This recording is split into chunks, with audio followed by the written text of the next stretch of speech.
खबर नेपाल की राजधानी काठमांडू से, जहां एक दुखद घटना घटी है। यहां पर प्लेन क्रैश हुआ है और इस हादसे में 18 लोगों के मारे जाने की खबर है। आपको बता दें, नेपाल के काठमांडू के त्रिभुवन इंटरनेशनल एयरपोर्ट पर यह प्लेन क्रैश हो गया था, जिसकी घटनास्थल की तस्वीरें भी आप देख पा रहे हैं। उड़ान भरने के कुछ ही क्षणों के बाद ये घटना घटी, ये हादसा हुआ। क्रैश हुए विमान में 19 लोग सवार थे। प्लेन क्रैश होने का सीसीटीवी फुटेज भी सामने अब आया है। शौर्य एयरलाइंस का ये प्लेन था। काठमांडू से पोखरा के लिए उड़ान इसने भरी थी और सुबह करीब 11 बजे काठमांडू से उड़ान भरते ही ये दुर्घटनाग्रस्त हो गया। राहत और बचाव का काम वहां पर जारी है। न्यूज एजेंसी पीटीआई के मुताबिक पायलट को अस्पताल ले जाया गया है। तो कुल 19 लोग इसमें सवार थे। 18 लोगों के मारे जाने की खबर है। पायलट जो है घायल अवस्था में है, इस वक्त अस्पताल ले जाए गए हैं पायलट को। और ये वो तस्वीरें हैं जो घटनास्थल की है, त्रिभुवन इंटरनेशनल एयरपोर्ट काठमांडू का, जहां पर ये घटना घटी। उमा शंकर सिंह हमारे सहयोगी हमारे साथ फोन लाइन पर जुड़ रहे हैं। उमा, बताएं विस्तार से कैसे घटी ये घटना।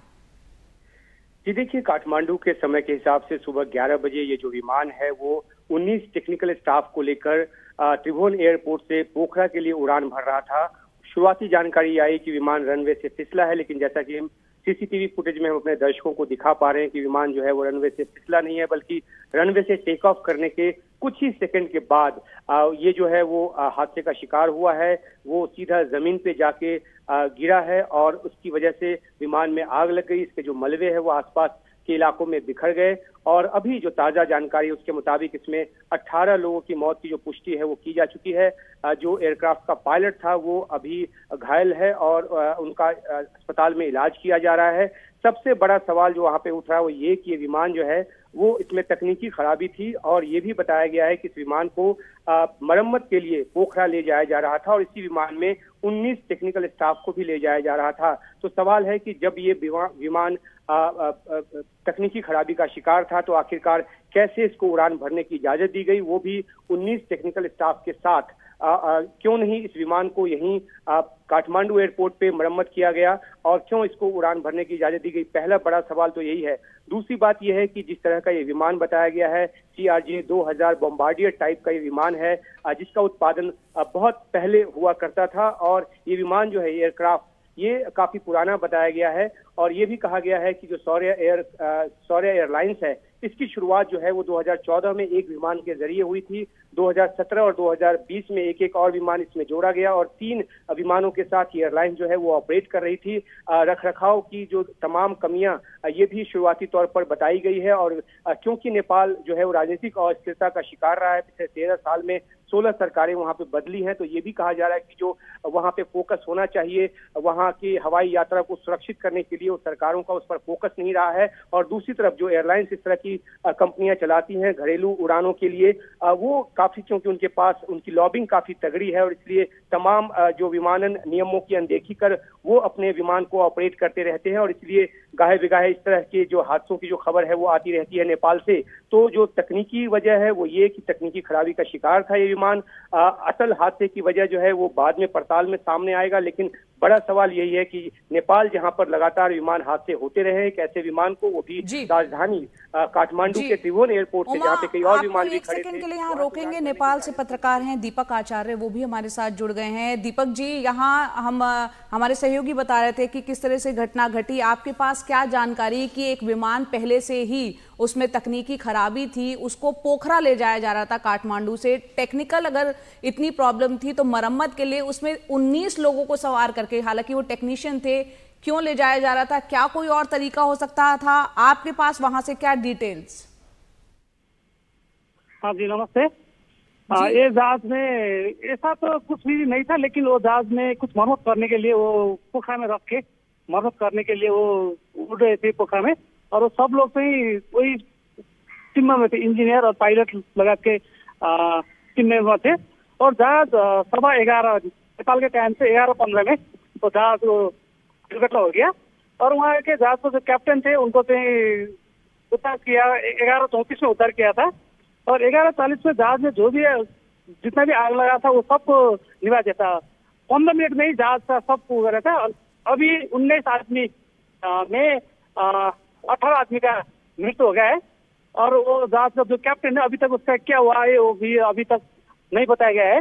वो हॉस्पिटल में इस अवस्था में जहाज गया था, लेकिन जहाज में इस दौरान से पहले इतना समस्या उस जहाज में नहीं था और जहाज बनाने के लिए देखे जा रहे थे इतना ही था। आप बता रहे पहले और उस में अभी तक तो अमित मान महर्जन को मृत्यु हो गया। सागर आचार्य, दिलीप वर्मा, मंदा शर्मा, अश्विन निरौला, सुदीपलाल जोशी, सर्वेश महाराज सिंह, श्याम बंदूका, नवराज आले, कंफर्म कर सकते हैं कि उसमें कुल 19 लोग थे जिसमें 18 की मौत हुई है, इस बात की आप पुष्टि कर सकते हैं? और यहाँ विमान के जो पायलट हैं उनसे जुड़ी कोई खबर, क्योंकि वो इस वक्त अस्पताल में? उन लोग का हम आपको नाम भी बता रहे हैं ना। अमित मान महर्जन एक थे, सागर आचार्य दूसरा से जो जिसका मृत्यु हो गया, दिलीप वर्मा था, मंदा शर्मा था, अश्विन निरौला था, सुदीपलाल जोशी थे, सर्वेश महाराज सिंह, श्याम बिंदुकार, नवराज आले, राजाराम आचार्य, तिर्गा खतिवड़ा, अधिराज शर्मा, उत्तम पुरी, एक प्रसाद पौडेल, संतोष महतो, पुण्यरत्न साई और एक आरिफ रेडा थे। वो तो यमन का थे, यहाँ के वो नेपाली नागरिक नहीं है, वो यमन का था, वो विदेश नागरिक आरिफ रेडा। वो लोग को अभी तक तो मृत्यु हो चुका है। जी दीपक जी, बहुत बहुत शुक्रिया ये तमाम जानकारी देने के लिए। उमा शंकर सिंह हमारे सहयोगी हमारे साथ बने हुए हैं। उमा, आपने सुना यहाँ पर दीपक आचार्य जो कि स्थानीय पत्रकार हैं नेपाल के, उन्होंने बताया पूरे बाकायदा उन्होंने पूरे नाम बता दिए किन किन लोगों ने अपनी जान गंवाई है। यहाँ एक पॉइंट जिस पे आपने ध्यान आकर्षित किया कि जिस विमान में ही दिक्कत थी, तो ऐसे में क्या कोई तरीका नहीं हो सकता था कि राजधानी है काठमांडू, वहीं पर उसको ठीक कर लिया जाता? उसको इतनी दूर पोखरा ले जाया जा रहा था, वो भी 19 लोगों के साथ। जी बिल्कुल, जो एसओपी है वो यही कहता है कि विमान में अगर कोई भी तकनीकी खराबी हो तो जहां वो स्टेशन हो वहीं पे उसको मरम्मत का काम किया जाए, क्योंकि विमान होता है ये, अगर हवा में उड़ान भरते समय कोई ज्यादा दिक्कत आ जाए तो फिर वही होता है जो इस विमान हादसे के वक्त हुआ है। और क्योंकि इसको पोखरा ले जाया जा रहा था, उसमें 19 टेक्निकल स्टाफ को बिठा कर ले जाया जा रहा था, तो ये बड़ा सवाल है। लेकिन जैसा कि जया हम बात कर रहे थे कि किस तरीके से विमान में जो छोटी एयरलाइंस हैं वो ऑपरेट करती हैं, उनके पास लॉबिंग होती है, उनके पास पैसा होता है, और नेपाल में क्योंकि राजनीतिक अस्थिरता का जो एक लंबा सिलसिला है वो रहा है, ऐसे में कोई भी सरकार जो है वो आती है, उनका फोकस इस तरह की बातों की बजाय अपनी सरकार को बचाने में या बनाने में लगा रहता है। हाल में भी हमने देखा है कि किस तरह से प्राइम मिनिस्टर प्रचंड को इस्तीफा देना पड़ा, वो बहुमत साबित नहीं कर पाया, उसके बाद केपी ओली की जो सरकार है वो वहां पर बनी है। तो जो पूरा जो दारोमदार है सरकार को, वो अपने कार्यकाल को आगे बढ़ाने में लगा रहता है, और जो एक बहुत ही बीमारी का रूप ले चुका है वहां पे जो हवाई जो अनियमितता है वो, और जिस तरह से वहां पे हादसे होते रहते हैं। हाल में ही लुम्बिनी में भी एक विमान हादसा हुआ था, हालांकि उसमें सवार 58 जो यात्री थे उनकी जान बच गई थी, लेकिन इससे पहले हमने देखा कि किस तरह से एक विमान जो है वो जब वो टच डाउन कर रहा था, जब वो उतरने वाला था, उस समय हादसे का शिकार हो गया था और 78 लोगों की उसमें जो मृत्यु है वो हो गई थी, जिसमें 4 भारतीय भी थे। तो इस तरह के हादसों का एक लंबा सिलसिला नेपाल में रहा है।